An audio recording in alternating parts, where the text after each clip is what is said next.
बिस्मिल्लाहिर्रहमानिर्रहीम। मैं पूरे अहले रावलपिंडी और पूरे पाकिस्तान से मुखातब हूँ।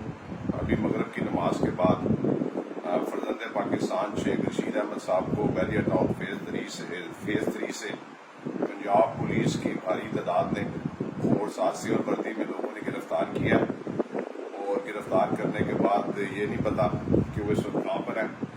और आज की डेट में शेख रशीद अहमद साहब, उनके साथ मेरे बड़े भाई शेख शाकिर साहब और साथ हमारा एक मुलाजम शेख इमरान, ये 3 लोग थे। इनको बैरियर टाउन फेज़ 3 से गिरफ्तार करके नामालूम मकाम पर ले गए। शेख रशीद अहमद साहब पंजाब पुलिस ने हाई कोर्ट में लिख कर दिया हुआ है कि हमें किसी केस में मतलूब नहीं है। इस्लामाबाद हाई कोर्ट में इस्लामाबाद की पुलिस ने लिख के दिया हुआ है कि हमें शेख रशीद अहमद साहब किसी केस में मतलूब नहीं है।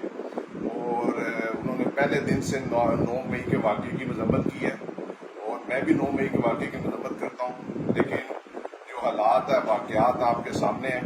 मैं आला अदालों से कहना चाहता हूँ, हाई कोर्ट से, सुप्रीम कोर्ट से, कि हमें बताया जाए कि शेख रशीद अहमद साहब, मेरे बड़े भाई शेख शाकिर साहब, हमारा एक पर्सनल सेक्रेटरी शेख इमरान, जिसको पंजाब पुलिस ने बैरियर टाउन फेज़ 3 से गिरफ्तार किया है, वो इस वक्त कहाँ पर है, ताकि हम उनकी कानूनी, उनको जिस जगह पर भी है, उनको मुतलका थाने में, जो किसी पर्चे में वो नामिनेट भी है, जो कि मुझे पता है पिंडी इस्लामाबाद में किसी पर्चे में नामिनेट नहीं है, तो उनको थाने में पेश किया जाए, सुबह अदालत में पेश किया जाए।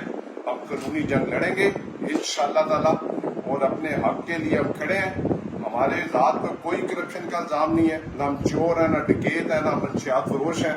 हमने हमेशा इस शहर में जो है शराफत की सियासत की है, असूलों की सियासत की है और हम इस शहर में हमेशा असूलों की सियासत के लिए जिंदा रहेंगे। लिहाजा मैं फिर इस मुल्क के जो तमाम अदारे, उनसे कहना चाहता हूँ कि शेख रशीद अहमद साहब एक सीनियर पॉलिटिशियन है, उनको इस तरीके से नहीं उठाया जा सकता। उनके ऊपर कोई FIR नहीं है। मैं बार बार कह रहा हूँ, ना वो पंजाब पुलिस को मतलूब थे, ना वो फेडरल को मतलूब थे। दोनों कोर्टों के अंदर लिख के दिया मैं उन्होंने कि हमें शेख रशीद अहमद साहब पर कोई FIR नहीं है। लिहाजा फौरी तौर पर हमें ये बताया जाए कि वो कौन से थाने में है और उनको किस केस में गिरफ्तार किया गया है। सुबह हमारे वकील सरदार अब्दुल राज़िक साहब इस्लामाबाद हाई कोर्ट और पिंडी हाई कोर्ट में रिट कर रहे हैं, ताकि हमें मालूम हो कि शेख रशीद अहमद साहब को कहाँ पर रखा गया। अगर खुदा न खासा उनकी जान को किसी किस्म का नुकसान हुआ तो मौजूदा पंजाब हुकूमत और फेडरल गवर्नमेंट इसकी जिम्मेदार होगी। शुक्रिया।